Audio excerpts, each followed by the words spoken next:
Pues ya lo habéis oído. Innovación y mucha lectura. Así que no dejéis de visitar la web de Indie, entráis en Indie y luego _Indie Club o /Indie Club, donde podéis encontrar los resúmenes de todos los libros realizados por sus lectores a través de unas estupendas fichas, resumen, valga la redundancia, pero es que son muy buenas, de los libros leídos, así como de los próximos Indie Clubs a los que podemos asistir. Así que desde aquí de nuevo agradecer a todos y a todas las lectores y lectoras que han participado de forma voluntaria en el Indie Club, ya que sin vosotros no hubiera sido posible. Y de las ciudades Indie Club alzamos el vuelo y miramos a Europa. Ya se ha mencionado en la inauguración, los fondos Next Generation EU o EU son un instrumento temporal concebido para impulsar la recuperación y forman parte del mayor paquete de estímulo jamás financiado a través del presupuesto de la Unión Europea. Un total de 1,8 billones de euros con B ayudan a reconstruir la Europa posterior a la COVID-19, que será más ecológica, más digital y más resiliente. Para explicarnos con detalle este instrumento y cómo se está concretando en España, contamos con unos invitados de lujo. En primer lugar, ya se ha mencionado antes en la inauguración, nos acompaña Raúl Blanco, secretario general de Industria y Pymes del Gobierno de España. Bienvenido, Raúl. Hola, buen día, buenos días. Buenos días, buen día. Pues Raúl, deseando escucharte, adelante. Oye, pues encantado de estar aquí con todos los miembros del Indie Club. Yo también soy socio fundador, fan del Indie desde sus inicios y por tanto encantadísimo de acompañaros. Y bueno, voy a hacer una intervención muy corta porque tengo unos 10 minutos aproximadamente. No quería dejar de estar con vosotros. Bueno, sentimos como todos no poder tener la parte presencial del Indie, que sin duda es la más importante, ese networking, ese conocimiento de casos, que siempre estar juntos ahí en Viladecans es una maravilla. Agradecer al alcalde y al Ayuntamiento de Viladecans, como siempre, su impulso y su capacidad de gestionar la innovación y de atraerla.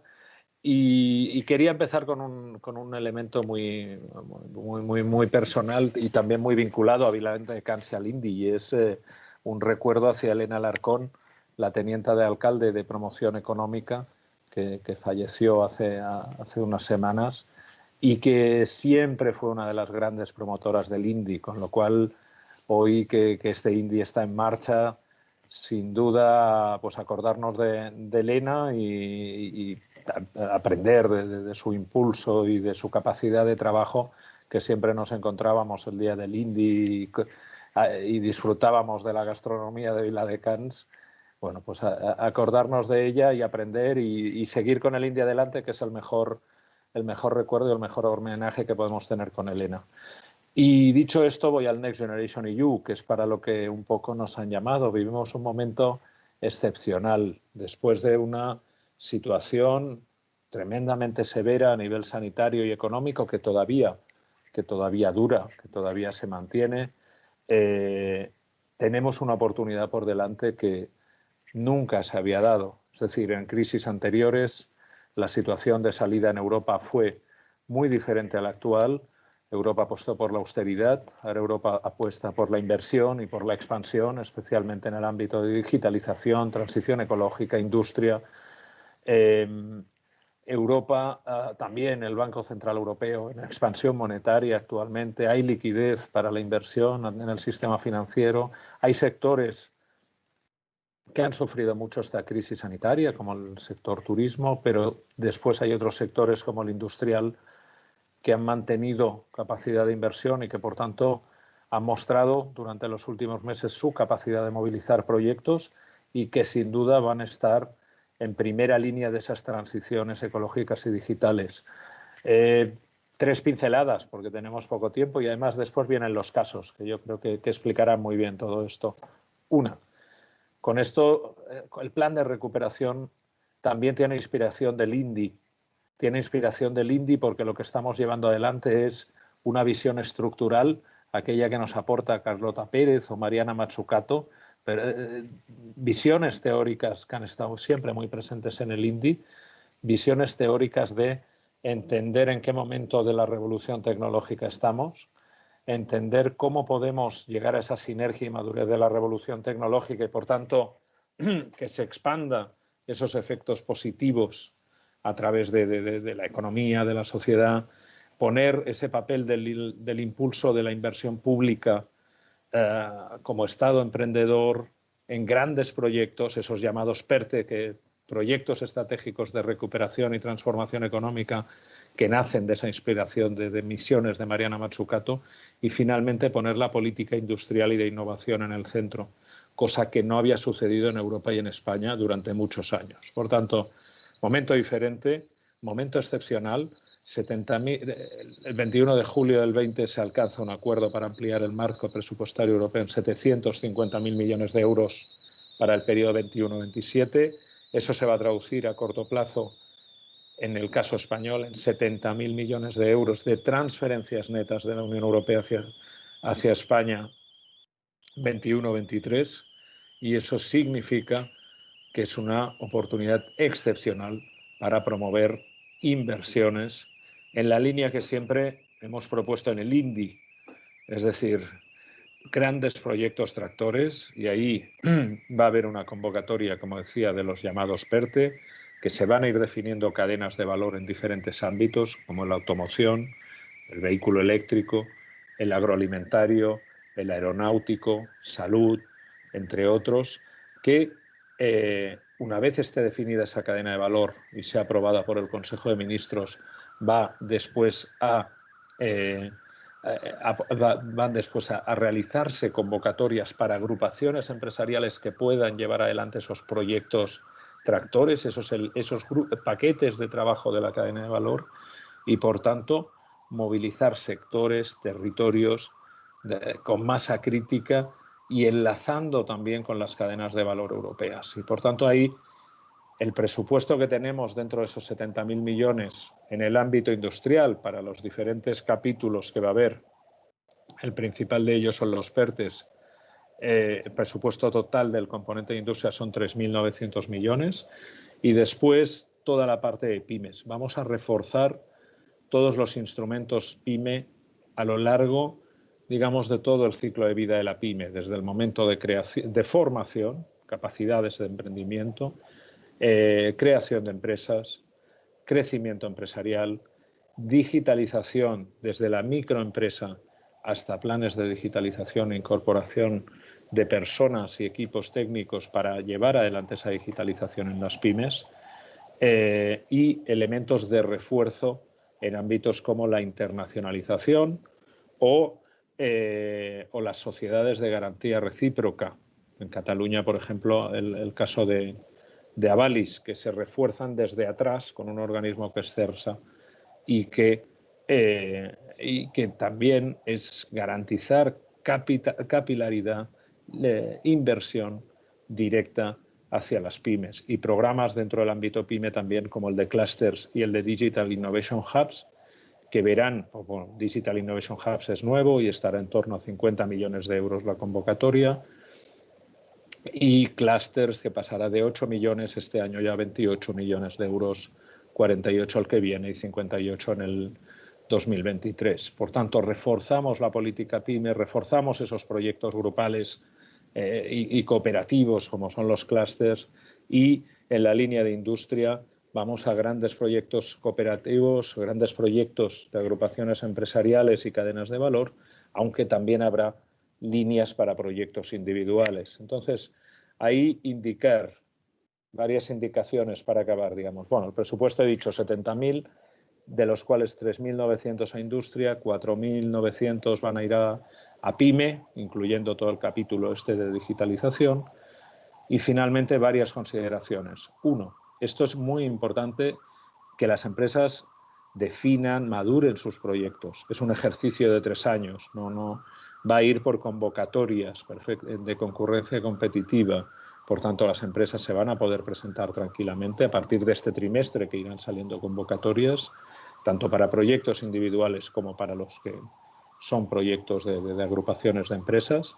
Y posteriormente, por tanto, publicación en BOE y convocatoria para empresas directamente, no intermediarios, va directo a las empresas. Y aquí lo importante es proyectos, maduración de los mismos, y ver esos tiempos, porque esto es un ejercicio de 3 años, no hay por qué forzar la máquina en estos 3 primeros meses si no está suficiente maduro el proyecto. Hay presupuesto creciente 21, 22 y 23 y por tanto estamos ante una gran oportunidad, que no se va a repetir. España entre 1985 y 2010 recibió 80.000 millones de euros de transferencias netas. Estamos hablando ahora de 70.000 millones en 3 años. Por tanto, una ocasión única. Siento tener que dejaros así corriendo, pero estoy seguro de que todo, y además transmitir un mensaje de optimismo, porque esto va a mejorar la vacunación, va batiendo récords cada día y la próxima sesión del INDI la haremos presencial en Viladecans como siempre y estoy seguro que celebraremos ya no solo el hecho de que la situación sanitaria sea mucho mejor, sino también que muchos de los proyectos que hoy se comenten van a estar en marcha y por tanto vamos a estar demostrando que el país está al 100% o el 200% de su capacidad. Muchísimas gracias. Pues muchas gracias, Raúl Blanco, secretario general de Industria y Pymes del Gobierno de España. Tenemos preguntas, pero si se tiene que marchar, se las mandamos y que las respondas. Me comprometo a responderlas por todas las que haya, que nos las enviáis y las respondemos. Estupendo. Pues Raúl Blanco, muchísimas gracias y nos vemos pronto, si no, en el próximo INDI.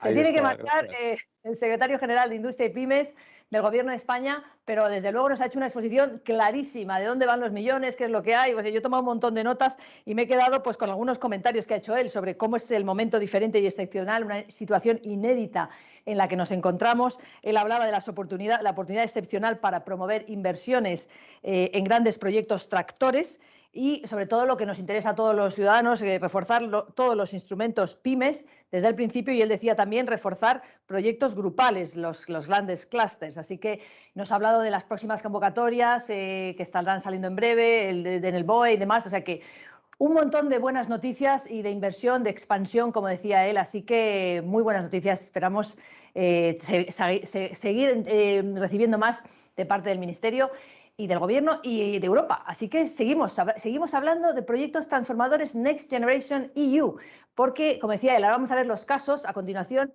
pues tenemos un grupo de invitados preparados para tratar los casos, así que no os mováis porque nos va a dar tiempo a moveros a hacer nada. Vamos a preparar a nuestros siguientes invitados y volvemos en tan solo un minuto hasta ahora. Sí, acordaos que tenemos el QR para las preguntas, que ahora vamos a ver cómo va el tema. Así que QR, preguntas, responder a través del QR y ahora nos vemos enseguida. Hasta ahora.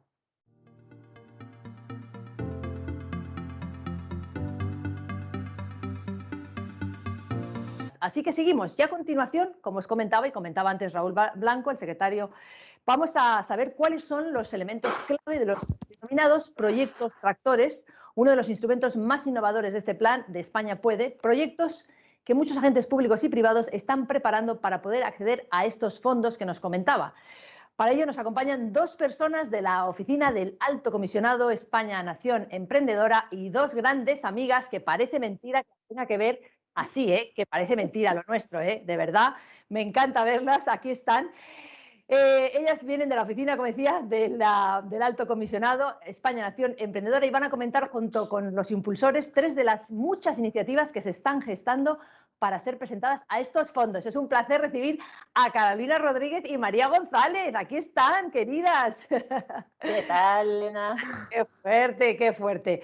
Aparte de jóvenes y estupendas, están manejando el tema aquí en España desde la oficina del Alto Comisionado, que mandamos un fuerte abrazo a Francisco Polo, Paco Polo, el Alto Comisionado, amigo también querido, pero no le necesitamos porque están ellas. Así que, Carolina, María, os dejo a vosotras que nos presentéis estos casos. Adelante.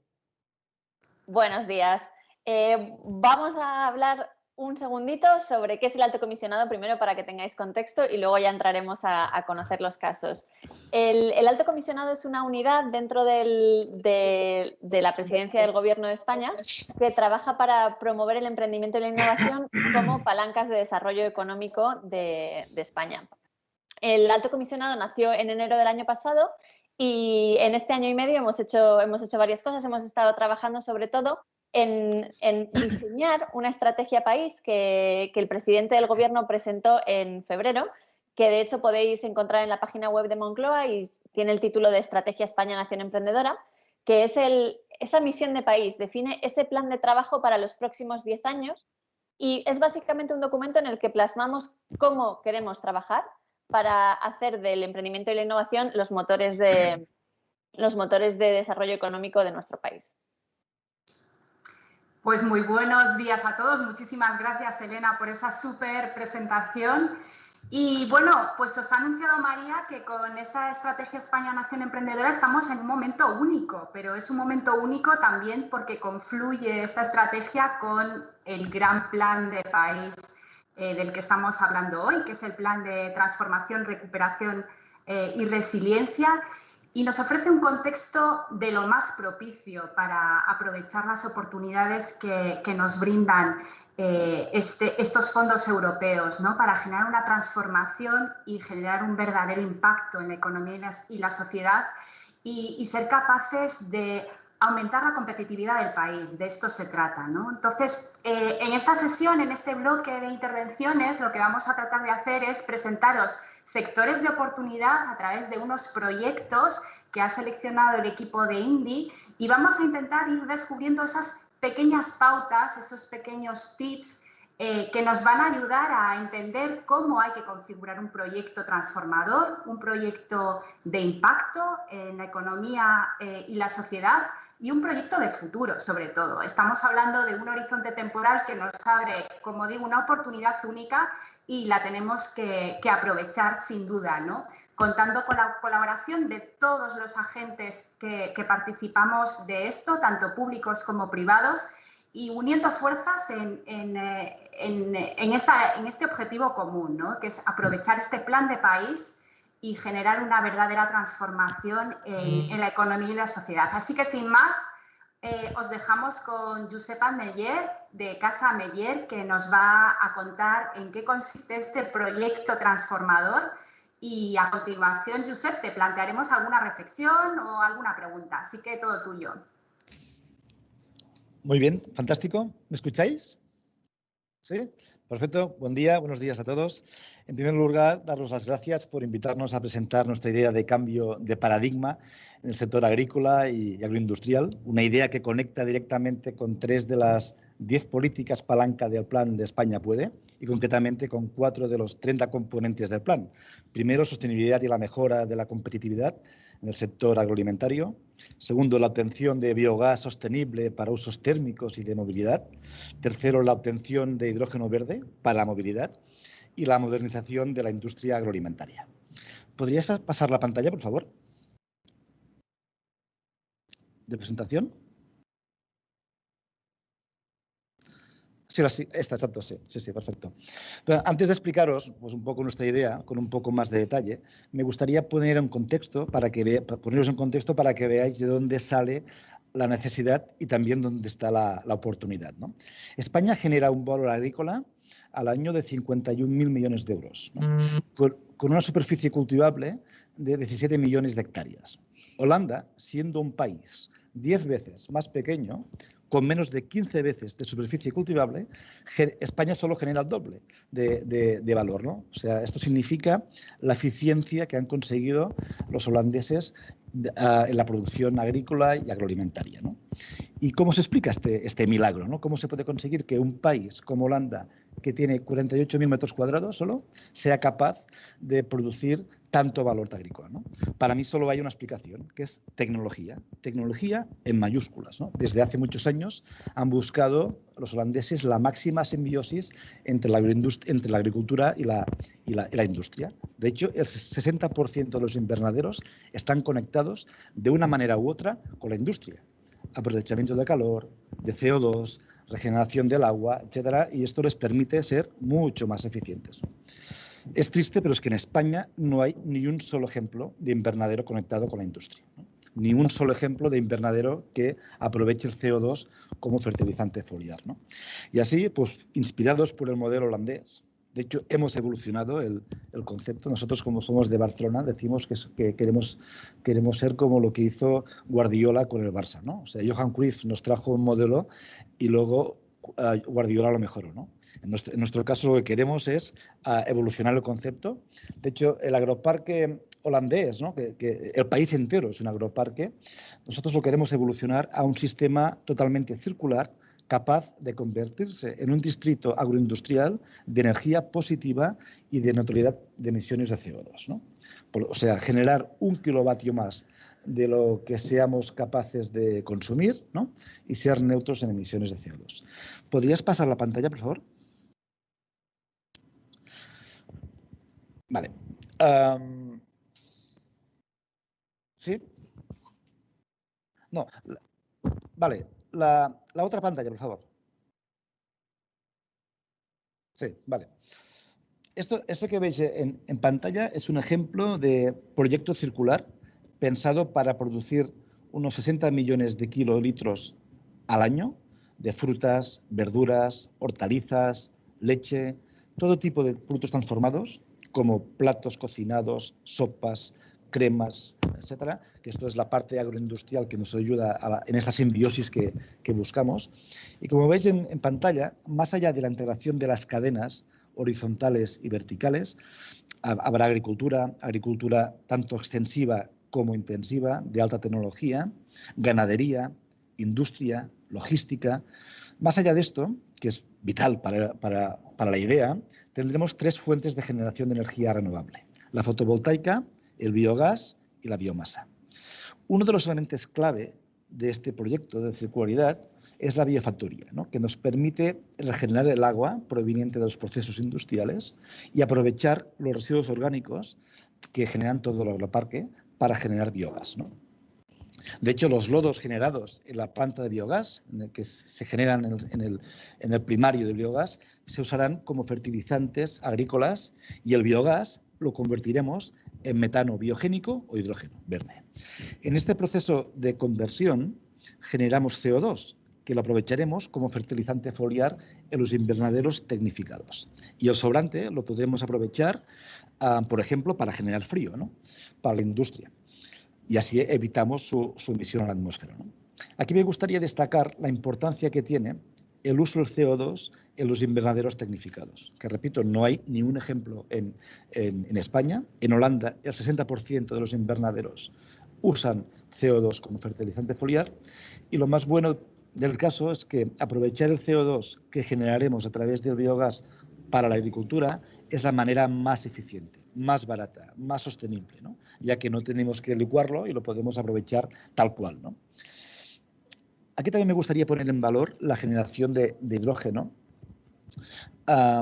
porque lo podremos conseguir de manera bastante eficiente, bastante más eficiente, puesto que uno de los elementos clave para la generación de hidrógeno, que es el reformer, usamos una tecnología madura, una tecnología que lleva más de 50 años y que es la que se usa hoy para generar hidrógeno gris, ¿no?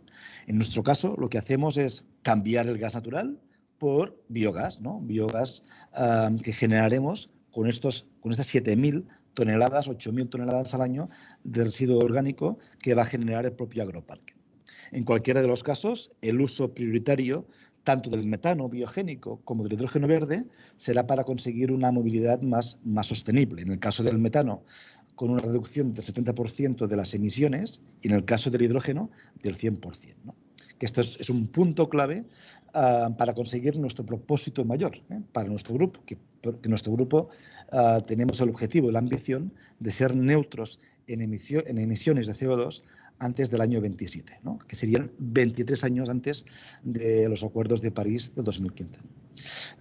Por lo tanto, como resumen, vemos que integramos en un clúster todas las cadenas verticales y horizontales, lo sumamos con la industria para aprovechar esta simbiosis que los holandeses ya nos enseñaron desde hace un tiempo, pero aprovechamos una tecnología que ha evolucionado muy rápido para también resolver un problema de presente y futuro, que es la movilidad.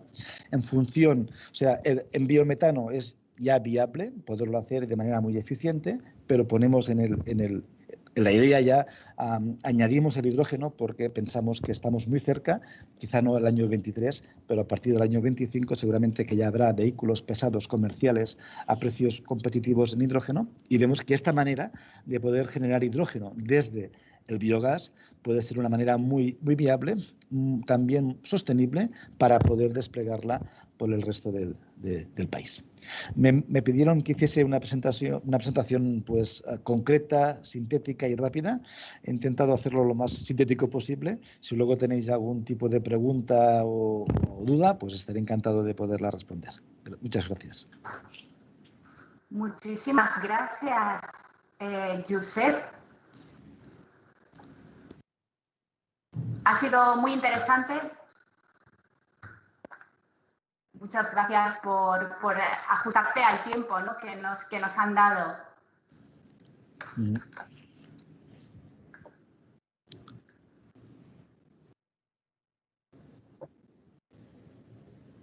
Perdón, estaba yo aquí entusiasmada escuchándote, Josep. No sé, Carolina, María, si tenéis preguntas para Josep. Por supuesto, sí. Además, querríamos felicitarle por este proyecto, ¿no?, que nos ha presentado de forma tan concisa. Y nos gustaría además aprovechar para dar algunas pautas sobre cómo configurar este tipo de proyectos, ¿no? Porque Josep ha comenzado mostrando la alineación de este proyecto que nos ha presentado con los objetivos del plan, con esos ejes del plan y también con esos componentes, ¿no? Entonces, pensamos que esta es la forma en la que hay que configurar los proyectos. Tenemos un plan de país, como decíamos antes, como también comentaba el secretario general de Industria, y mostrar la alineación del proyecto de una empresa con este plan de país es fundamental para poder optar a estos fondos. Y también me gustaría aprovechar para preguntarle o comentarle a Josep y que nos comentara también, ¿no? Sin duda, esta empresa es una empresa con una gran tradición, tenéis una trayectoria, es una empresa familiar que lleva muchos años operando y que ha sido capaz, además, de ir adaptándose a los tiempos, ¿no? Pero tú, Josep, has hablado de ambición y nos encanta que se hable de ambición en este contexto, en este momento único en el que nos encontramos. Y queríamos preguntarte cómo es eso de anticiparse a los cambios, porque al final nos estás presentando un plan de futuro, un proyecto de futuro con una visión a largo plazo, que es lo que tiene que ser, ¿no? Y es lo que perseguimos a través de estos proyectos transformadores. Cuéntanos un poco cómo es eso de anticiparnos a los cambios. Bueno, de hecho creo que esto es casi ya cultural. Nuestro proyecto nació de un sueño, ¿no?, de buscar hacer las cosas de manera distinta, visionando cosas que nos gustaría que pasaran y luego acaban pasando. Y cuando las proyectas pasan, si no las proyectas nunca pasan, ¿no? Nosotros nos definimos, cuando hablamos de cultura y de valores, uno de nuestros valores principales es el inconformismo, ¿no? Nos gusta siempre ir un paso por delante. Bueno, por delante es relativo y muy matizable, ¿no? Pero sí que nos gusta conectar con desde el presente, intuir el futuro, ¿no? Conectar las cosas que pueden pasar más allá. Ahora tenemos, creo, una gran oportunidad.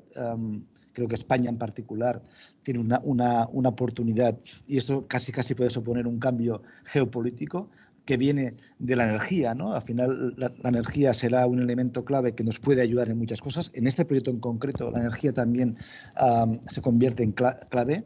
La agricultura tecnificada, tecnológica, que en España hoy no existe, sin energía no sería posible. Sin una energía que se produzca de manera renovable y eficiente y competitiva, cosa que esto estamos ya es presente, ya no es futuro, y esto sería imposible, ¿no? Entonces, y esto además todo va muy rápido, porque lo que estamos diciendo ahora, hace 5 años no lo veíamos. Hace 5 años no teníamos la ambición de ser neutros en emisiones de CO2. Sabíamos, pero no había calado con la fuerza que ha calado ahora en nuestro grupo, en nuestra empresa. De hecho, tenemos una empresa que, por suerte o por desgracia, pues muy intensiva mano de obra. Somos casi más de 3.000 personas en el equipo, y tener este propósito, ¿no?, que nos guía, y ahora nos ilusiona, de conseguir ser neutros en emisiones de CO2 antes del año 27, tantos años antes de lo que en principio se ha establecido, se ha pactado, es lo que nos da energía cada día para levantarnos, ¿no? Y es cuando decimos en broma que casi cuando digo muchas bromas seguidas, es que lo digo en serio, es que queremos cambiar el mundo vendiendo acelgas, ¿no? No sé si vamos a cambiar el mundo, pero lo que sí que esto nos da energía para levantarnos cada día con esta ambición de que nuestro trabajo, que puede parecer simple, pues que tiene un sentido mucho más, que va mucho más allá, ¿no? Y que podemos conseguir demostrar que es posible producir alimentos de manera sostenible para cuidar el planeta y la tierra, que nosotros de hecho vivimos de la tierra que cultivamos para poder luego alimentar nuestras tiendas. Muchas gracias, Josep. Yo tengo otra pregunta. Bueno, primero decir que Carolina ha destacado que hay que alinear los proyectos al plan, ¿no? Al plan España Puede, a este plan ya definido.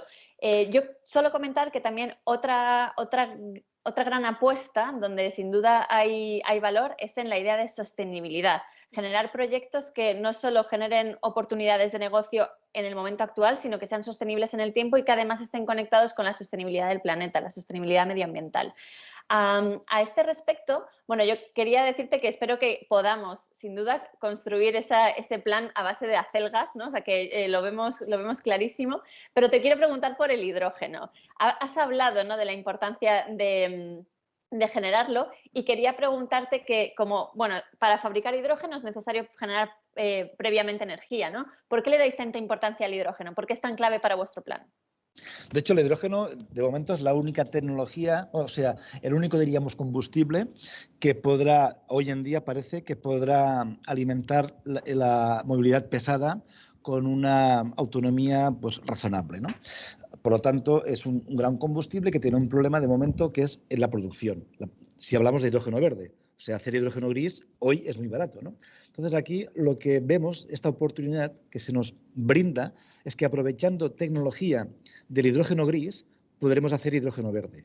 Y esto solo se consigue a través del biogás, porque los proyectos que se plantean de hidrógeno verde, mediante la electrolisis, son tecnologías menos maduras, diríamos, de momento mucho más caras, por lo tanto un poco más complejas, ¿no? O sea, para el hidrógeno, para el despliegue del hidrógeno, que parece, yo ya me llevo empollados todos los podcasts que he encontrado por internet, por lo tanto, que piensa que yo me dedico a producir y vender acelgas, que el hidrógeno no es mi mundo, ¿no? Pero sí que por curiosidad pues intento entenderlo lo máximo. También tenemos partners como Suez o carburos metálicos que también nos ayudan en esta idea y nos van retroalimentando y nos van nutriendo, ¿no? Entonces, aquí lo que vemos es que la agroindustria española, que es relevante, que es importante y que hemos identificado ya diferentes proyectos por todo el territorio, se generan unos residuos orgánicos que son de gran valor para poder generar biogás. Entonces, aprovechando una tecnología madura que lleva ya más de 50 años, por lo tanto, no van a bajar los precios, por ejemplo, del reformer, que es clave para generar hidrógeno. Si cambiamos el gas natural por el biogás que podemos generar con residuos que ya emitimos, podremos fabricar hidrógeno a un precio bastante competitivo.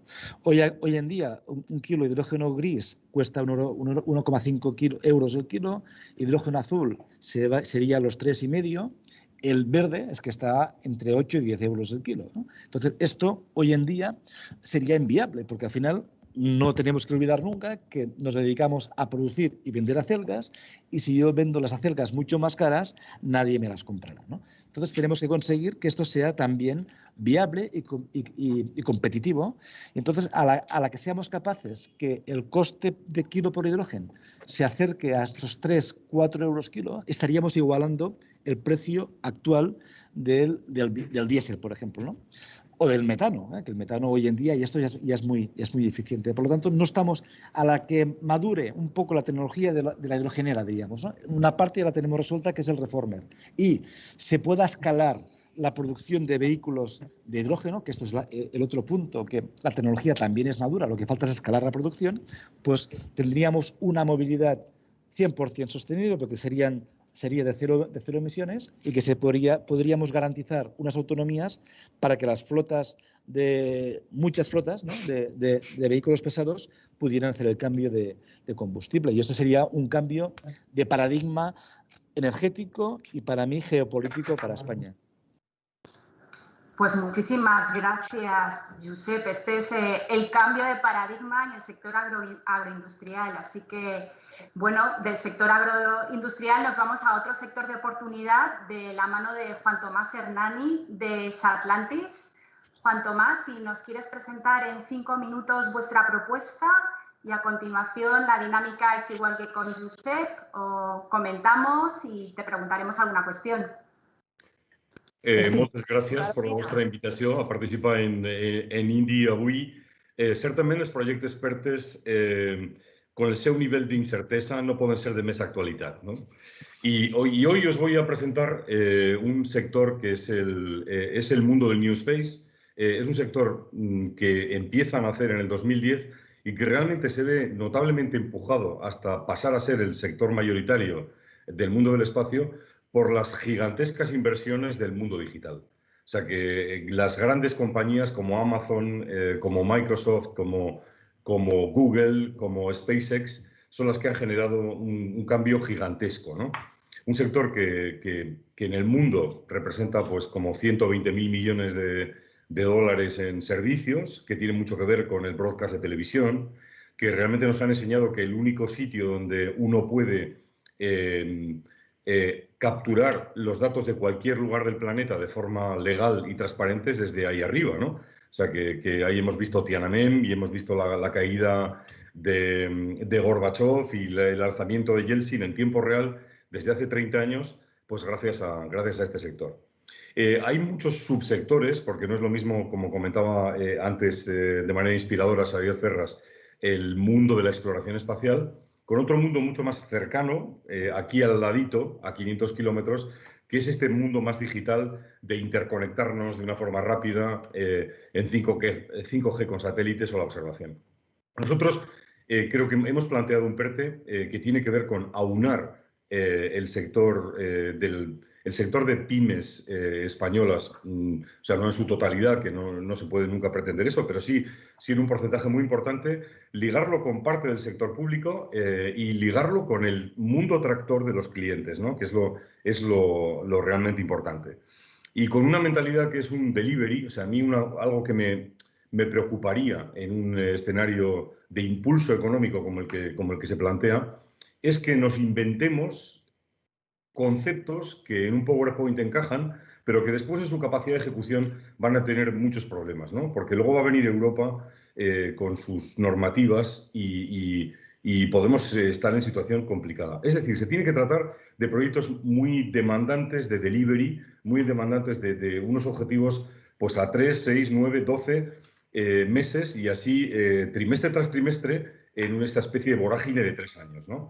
Nosotros planteamos al cabo del primer año del PERTE pues tener un primer resultado que es resolver la problemática que se ha creado en España post pues el fallido intento de Ingenio y nos gustaría tener un satélite nacional de observación en un plazo de unos meses.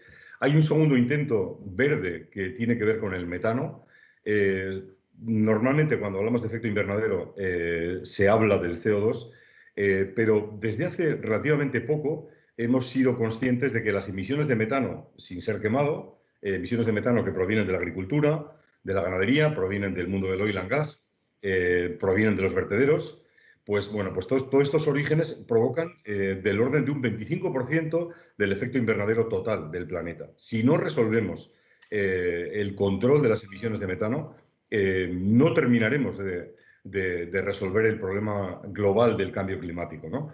Entonces, para hacer esto, lo primero que hay que hacer es detectar dónde se están produciendo y cuánto se producen. Y ahí es donde viene el mundo espacial, ¿no? A acompañar las políticas medioambientales para cuantificar, para tener series temporales estabilizadas que nos permitan saber dónde se están produciendo esas fugas. Y este es un poco el segundo objetivo del PERTE. Y el tercero, que es un poco más visionario, tiene que ver con una integración de muchas tecnologías en lo que se llama vuelo de información, que nos permite capturar la información de la luz aplicada al sector medioambiental también, desde el mundo ultravioleta al infrarrojo duro. Es un proyecto muy bonito en colaboración con el INTA.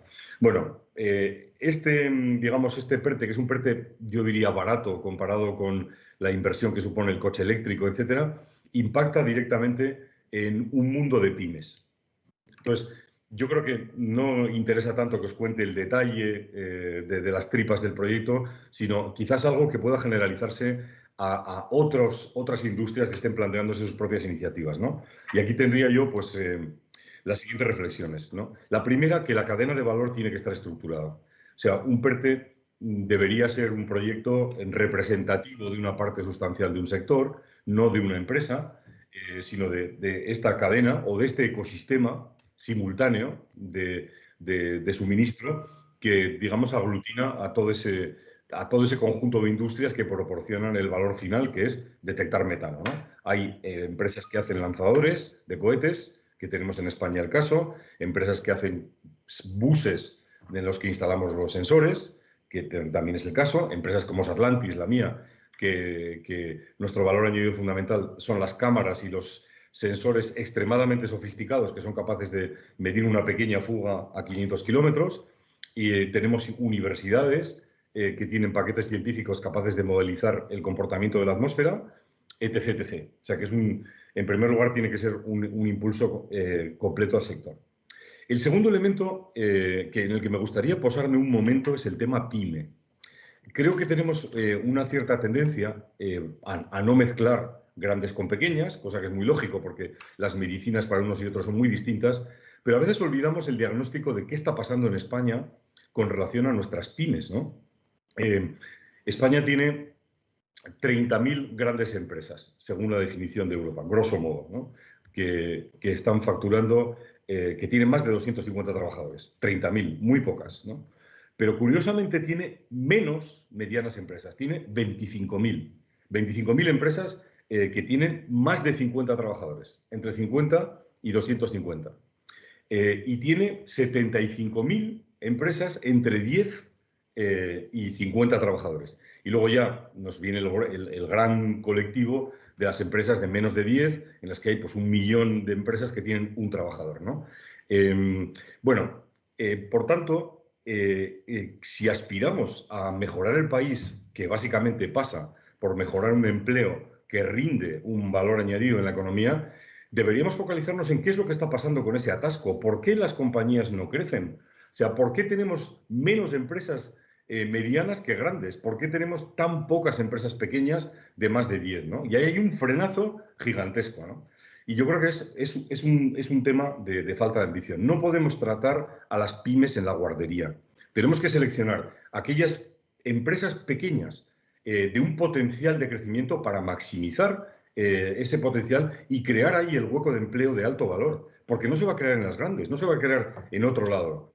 Se va a crear en que las 25.000 tienen que pasar a ser 100.000. Y ahí es donde tenemos el salto de PIB de reto en el país. Bueno, pues nosotros somos un ejemplo, como el colectivo de siete pymes que construimos esta cadena de valor, pues aporta 1.000 empleos en 4 años, que en ratio de inversión pública a empleo generado es pues altísimo, ¿no? Y por eso creo que no se deben mezclar los proyectos de 1.000 millones de coche eléctrico o de hidrógeno verde que provienen de la gran industria y que son necesarios, con proyectos de clústeres de pymes que van a tener un impacto muchísimo mayor e incluso comparable a las grandes inversiones de ese tipo de infraestructuras. Yo por eso reivindico esta alta tecnología aplicada al sector ambiental. Otra reflexión es la incertidumbre que tenemos sobre los PERTEs. Todavía no se nos ha dicho en qué consiste un PERTE y qué ayuda vamos a recibir para poder acometer ese conjunto de inversiones. Y esa incertidumbre pues está un poco, yo creo que contagiada con quizás las empresas que están o estamos más cerca de aspirar a la iniciativa, ¿no?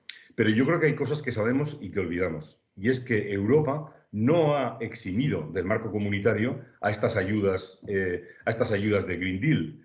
Es decir, que se va a aplicar el marco comunitario de ayudas de I+D o el marco comunitario verde, el marco comunitario ecológico. Y por tanto sabemos que no nos van a poder financiar 1.000 electrolineras o 25 satélites iguales para desplegar una infraestructura. O sea, tendremos que conocer que nuestra que lo que planteemos al gobierno, para hacer la vida fácil a todos, tiene que ser perfectamente compatible con el marco de ayudas de ecología y de I+D+I. Esto lo digo porque cualquier consultor especialista os dirá si encaja o no la iniciativa que queréis plantear, ¿no?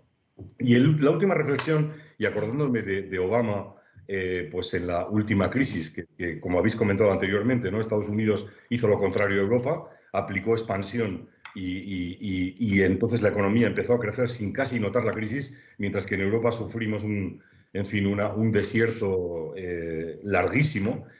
Tiene que ver con la capacidad de ejecución de este plan. A mí me preocupa como compañía y digamos, empatizo con el gobierno, a los que, pues al equipo del secretario les entiendo perfectamente. La capacidad de ejecución de esa cantidad ingente de fondos.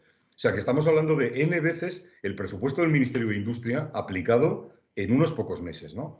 Entonces, yo creo que aquí, para no hacer un dispendio, es necesario impulsar los proyectos que están en las compañías, o sea, que son necesarios y que estaban previstos, y no inventar, con esta gran cantidad de dinero, no inventar nuevos escenarios que nos pueden resultar atractivos. El volumen de dinero no es para incubar ideas piloto, es para empujar proyectos industriales que tengan notable impacto. Por tanto, eso se tiene que ver rápidamente en una primera lectura. El proyecto tiene que ser un proyecto del clúster o del conjunto de empresas que esté en ejecución.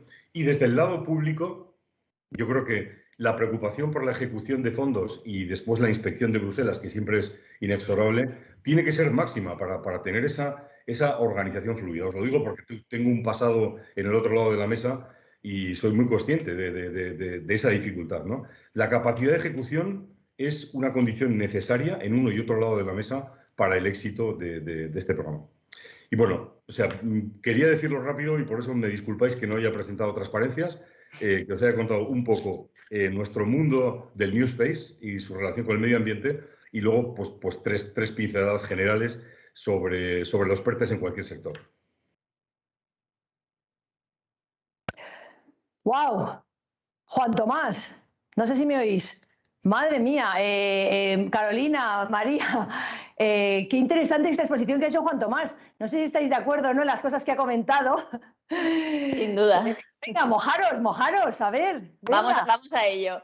Bueno, yo quería darle las gracias a Juan Tomás porque has tocado muchas claves del plan de recuperación. Yo creo que además desde una óptica muy sabia, ¿no? Desde una reflexión que es muy necesaria sobre cómo afrontar estos planes para asegurarnos de que el dinero que va a venir con ellos genera el mayor impacto económico y el mayor desarrollo. Has mencionado varias claves, como decía. A mí se me ha quedado una en mente, que es la palabra PERTE, ¿no? Esta gran idea que, aunque tú has dicho que aún no está muy claro cómo se va a poder ejecutar, bueno, no hay mucha transparencia aún sobre qué va a venir acompañado de este tipo de alianzas, pero yo quería preguntarte por cómo habéis trabajado vosotros para buscar a los aliados idóneos, a esos socios ideales para la ejecución de vuestro proyecto y para aseguraros de que básicamente podéis responder a todas las necesidades de la cadena de valor de vuestro proyecto, ¿no? Bueno, nosotros, muchas gracias, María, por tus observaciones. Nosotros no producimos acelgas, o sea, nosotros somos una especie de midstream, porque al final lo que nosotros producimos lo tiene que consumir un tercero, ¿no? Que no es el consumidor. Entonces, básicamente, lo que hemos intentado es, en primer lugar, asegurar que los tractores de ese consumo de datos espaciales están presentes. Entonces, tenemos pues, compañías como Unenagas, preocupada por las emisiones, que está presente en el PERTE, o en otros, digamos, en otros subsectores, pues en el mundo de telecomunicaciones, un Telefónica, digamos, y otras compañías que van a ser las que reciben ese input. Para nosotros ha sido muy fácil, porque el sector del New Space español es muy bonito, es un sector en el que competimos poco, o sea, nos colisionamos poco, pues porque sí, ha coincidido que, lógicamente, hay algunas competencias, pero pues hay gente que hace placas solares en Málaga, que hace chasis de satélites en Vigo, que hace cámaras espaciales en Bilbao, que hace cohetes en Valencia, que se dedica, pues no sé, a la cartografía urbana y agraria como el Cartographic de Cataluña. O sea que al final ha sido una convergencia muy bonita y muy fácil de un conjunto de socios que tiran de la cadena de valor, ¿no? O sea que ha sido fácil, no creas que y además somos un club de empresas que compartimos nuestros problemas porque todavía no se nos ha prestado demasiada atención. O sea que cuando se habla de espacio, en general se habla de los 150 millones de cuota que España dedica a las misiones de la ESA y que después revierten pues, en la gran industria en general, ¿no? Y la pequeña industria estamos ahí revolviendo y peleando, intentando descubrir un nuevo mundo que tiene mucho más que ver con el sector privado y el medio ambiente. Y entonces, bueno, pues nos conocemos perfectamente, somos amigos, ¿no? Y ha sido muy fácil montar la cadena. Chicas, Juan Tomás, a ver, aquí entran preguntas por el chat que no sé si las estáis viendo. Vamos a ver, en relación a lo que comentaba Juan Tomás sobre no mezclar grandes proyectos, él decía impulsar proyectos que no están en las compañías, que ya están en las compañías, decía, no inventar proyectos nuevos, pequeña industria. Pasan una especie de pregunta-reflexión por el chat que dice: se habla de que hay estudios que indican que incrementar la dimensión del tamaño de las empresas no compensa por el incremento fiscal que supone. Y luego, no solo es responsable el gobierno, las empresas y las universidades deberían también tomar esta iniciativa. ¿Qué opináis, alto comisionado, Juan Tomás? A mí me da coraje escuchar eso. O sea, creo que tenemos la obligación de maximizar el tamaño empresarial. O sea, no puede ser que, hombre, todo empresario es soberano de decidir dónde quiere pararse, ¿no? Dice, no quiero asumir más riesgo, se queda en 50 trabajadores y dice, al final me cambian el tipo impositivo. Digo, hombre, ¿cómo es posible que esas condiciones pequeñitas me rompan el sueño de ser un gigante mundial, ¿no? O sea, necesitamos ambición y quizás, no sé, esto da para una charla entera de por qué España no tiene medianas empresas, ¿no? Pero vamos, no es porque el tipo impositivo cambia, porque eso es absolutamente común en todos los países europeos, en todos los países del mundo. Yo digo que tenemos la obligación de maximizar el crecimiento empresarial. Efectivamente, y desde aquí, Elena, precisamente una de las 4 grandes metas de este alto comisionado es la meta de la escalabilidad. O sea, tenemos una serie de medidas específicamente diseñadas para conseguir este objetivo, ¿no? Y yo, para terminar, si os parece, le quería plantear también en relación con esta ambición que comentas, Juan Tomás, ¿cómo estamos en España posicionados en el ámbito del New Space? ¿Disponemos de las capacidades para ser un gigante mundial? ¿Necesitamos aliarnos con otros países? ¿Cuál es tu reflexión al respecto? Bueno, mira, yo creo que tenemos las capacidades en casa. O sea que hoy tenemos una historia de, no sé, 7 años o 5 o 7 años en los que se han producido una serie de realidades tremendamente interesantes. Lo que no se ha producido es la inversión. O sea, comparado con la situación en el Reino Unido, bueno, por supuesto, Estados Unidos, ¿no?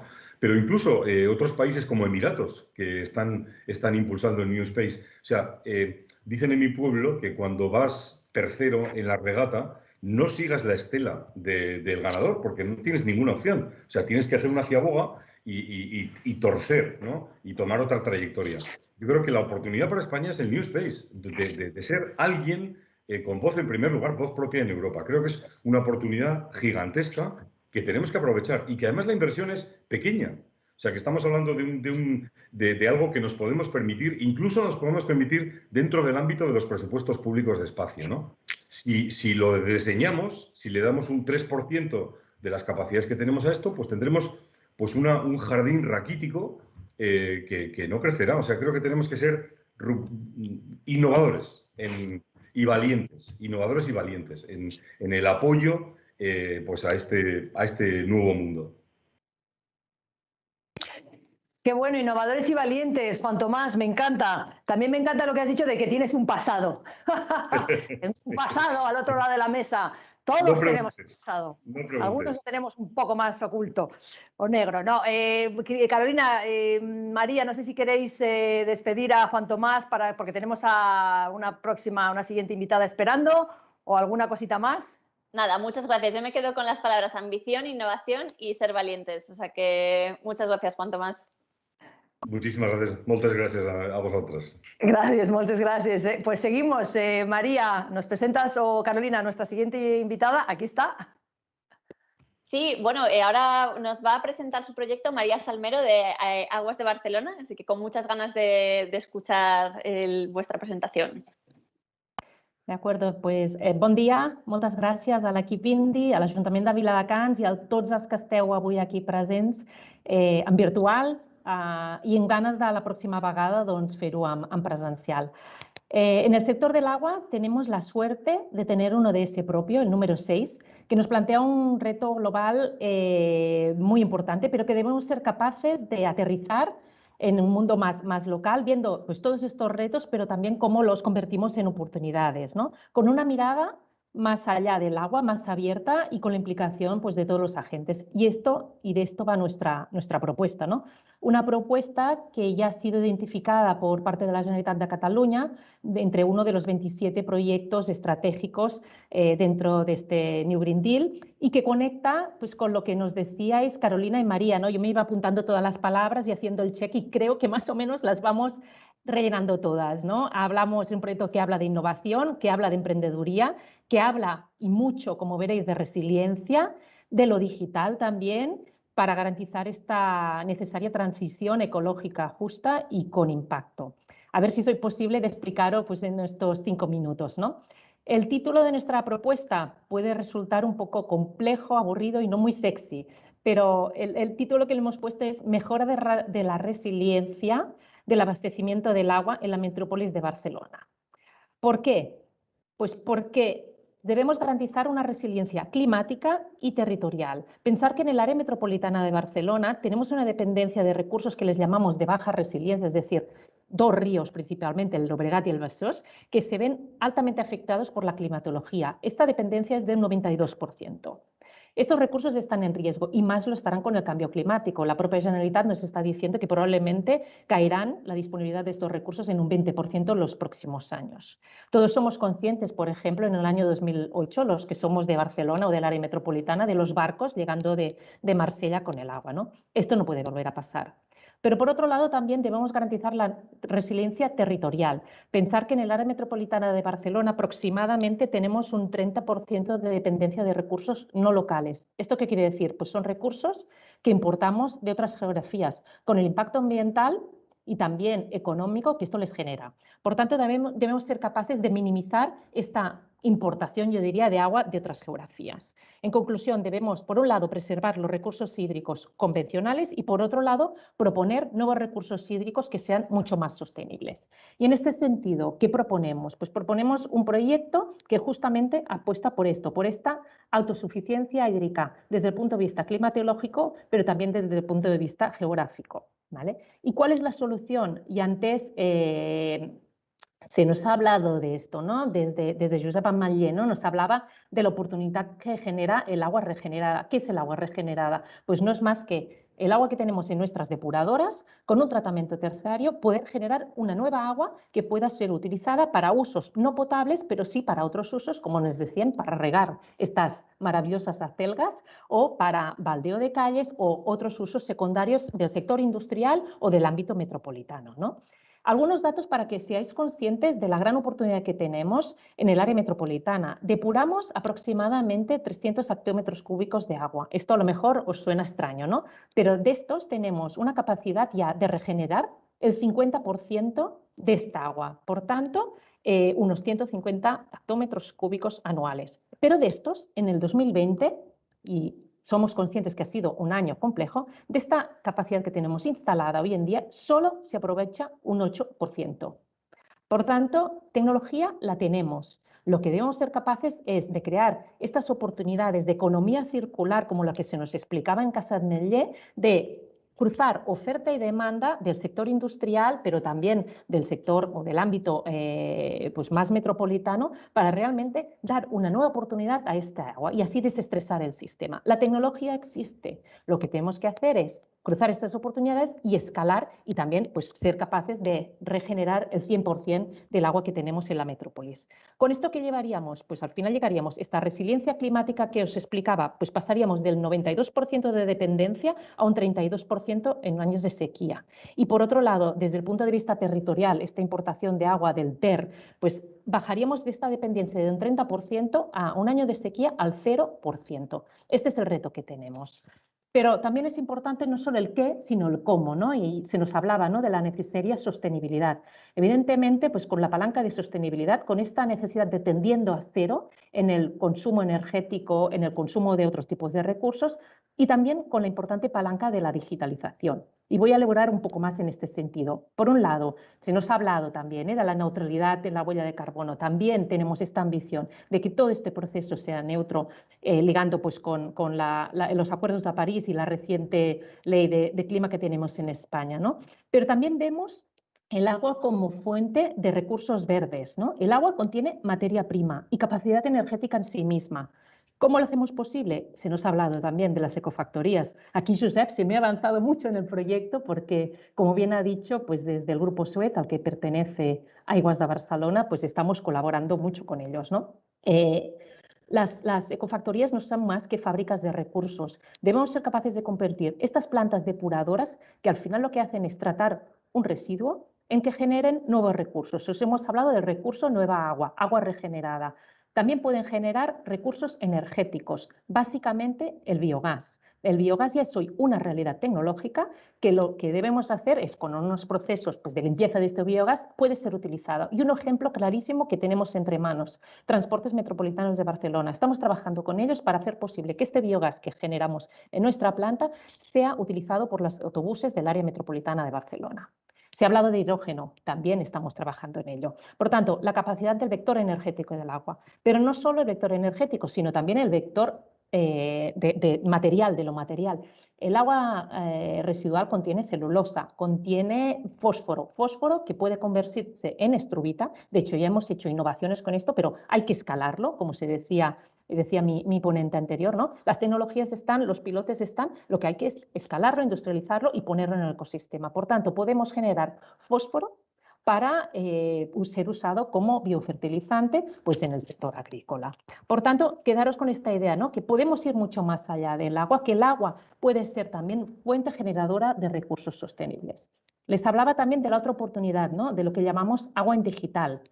Nosotros ya tenemos, nuestras redes disponen de sistemas avanzados de gestión, pero teníamos sobre la mesa nuevas tecnologías, tecnología 5G, que aquí nos está proporcionando Celnex, tenemos tecnologías de IoT, de inteligencia artificial, todas ellas son palancas para optimizar aún más la gestión de los recursos hídricos con esta visión de resiliencia, pero también son palancas para mejorar la calidad del servicio y la relación con los clientes y la ciudadanía.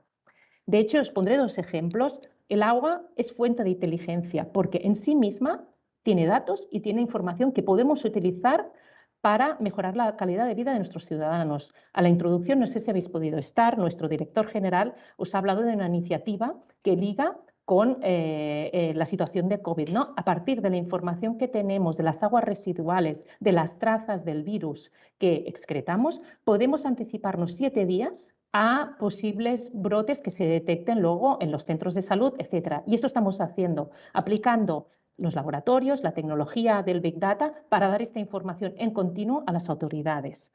Por otro lado, el agua también contiene información que puede anticiparnos en situaciones, por ejemplo, de vulnerabilidad de clientes que viven solos, personas mayores, que cambian sus patrones de consumo. Nosotros, pues, mediante la tecnología de telelectura, somos capaces de ver estos cambios de patrones y, por tanto, hablar con servicios sociales y ya tenemos proyectos pilotos que queremos escalar con esta propuesta para llevar a cabo pues, esta visión más social que nos puede aportar el agua y la información que lleva el agua. Y todo ello gracias básicamente al uso de tecnologías digitales. ¿Y todo ello para qué?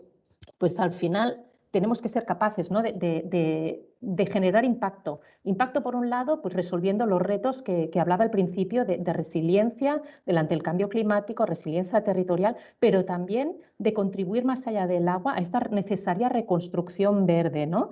Creación de empleo, empleo verde, empleo digital y empleo también inclusivo. Y por otro lado, también activar todo el ecosistema de proveedores y partners. Antes se nos hablaba también de las pymes. Al final nosotros somos una gran empresa tractora de otras empresas que debemos ayudar a evolucionar y a transitar hacia a este nuevo modelo productivo, ¿no? Nuestra propuesta, ¿qué incluye en este sentido? Pues trabajar también en la ocupación de calidad y de futuro, sobre todo esta necesaria ocupación más estructural, verde, digital, y por tanto estamos trabajando y ya hemos desarrollado, pues, por ejemplo, programas de formación profesional en el ámbito del agua, y queremos desarrollar mucho más, y programas de formación profesional en el ámbito de economía circular, y estamos hablando con distintos ayuntamientos y escuelas, institutos del área metropolitana. También queremos fomentar esta actividad económica local de emprendeduría e innovación, y por tanto proponemos crear un hub del agua y la sostenibilidad en el ámbito metropolitano de Barcelona. Nosotros ya tenemos un centro de investigación, pero queremos ir mucho más allá y por tanto apostar y aportar este valor tan necesario. También trabajamos en la contratación con criterios de sostenibilidad y responsabilidad, ¿no? Estirando de toda esta cadena de valor. Y finalmente, toda la necesaria sensibilización y educación, pues, de toda la sociedad, pero sobre todo de los más pequeños, con programas de educación ambiental.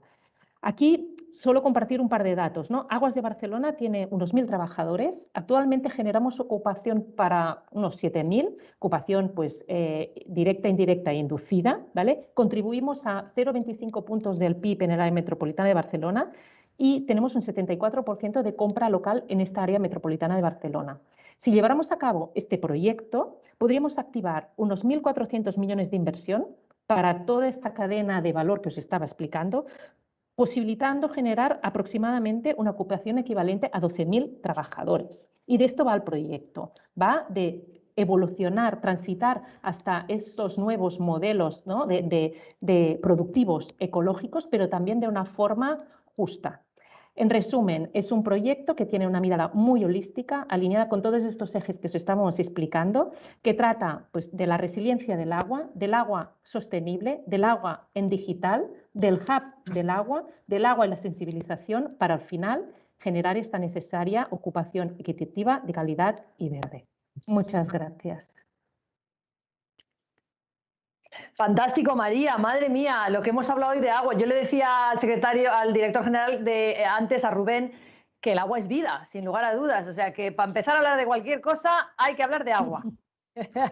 No sé qué tiene el alto comisionado, si tenéis algún comentario, pregunta para María, o si paso al chat. Tenemos preguntas. Gracias, Elena.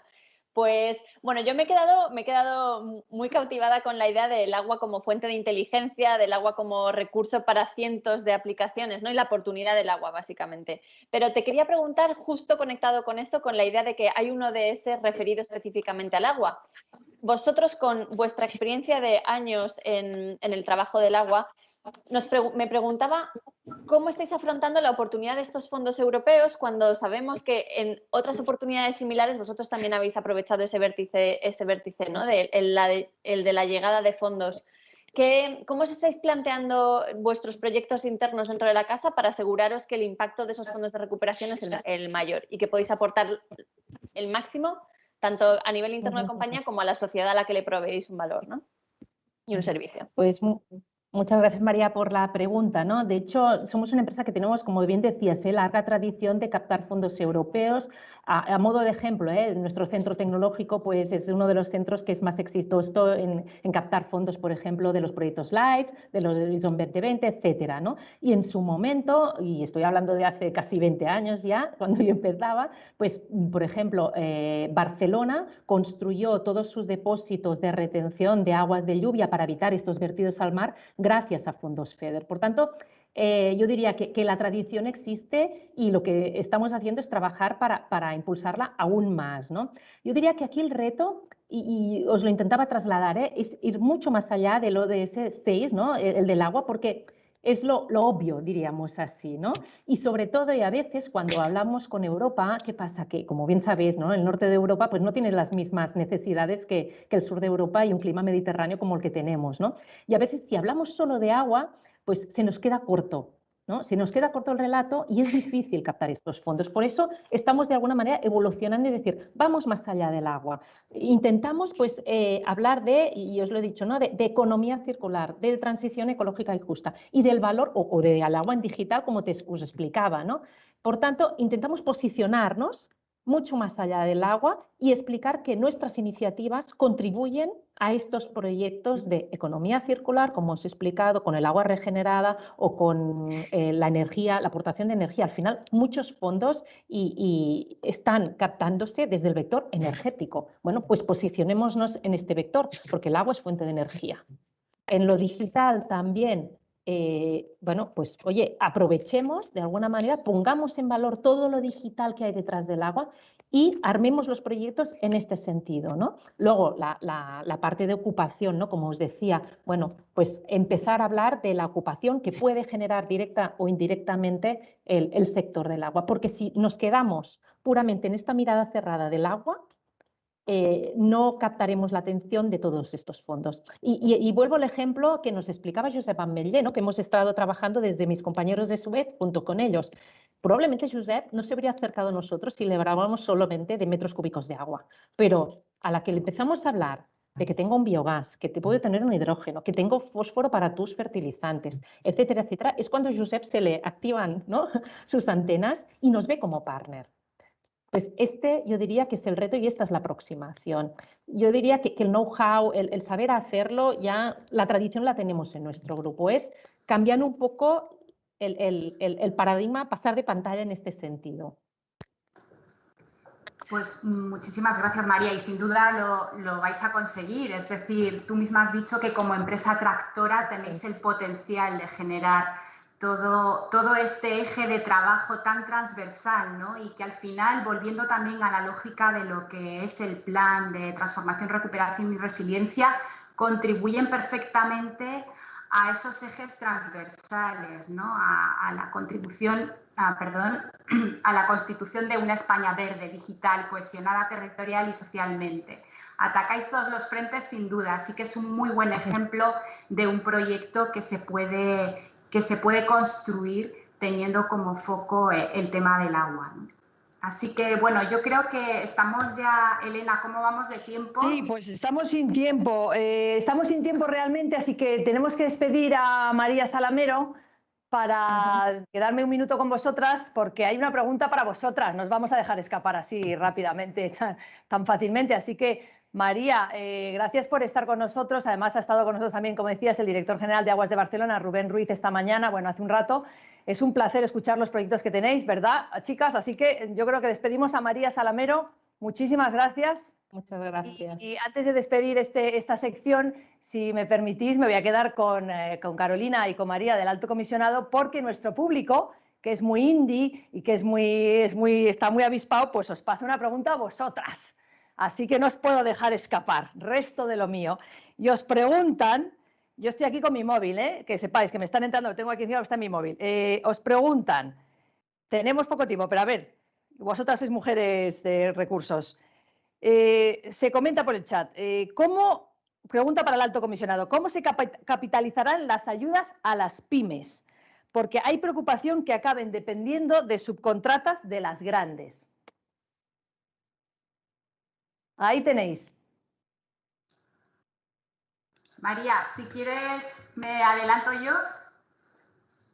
Bien, pues como os comentaba María en nuestra introducción, el gran objetivo del Alto Comisionado es que el emprendimiento innovador sea precisamente esa palanca de cambio y ese rompehielos que nosotros llamamos, ¿no? que pueda generar esa transformación en la economía, en la sociedad y en el tejido productivo.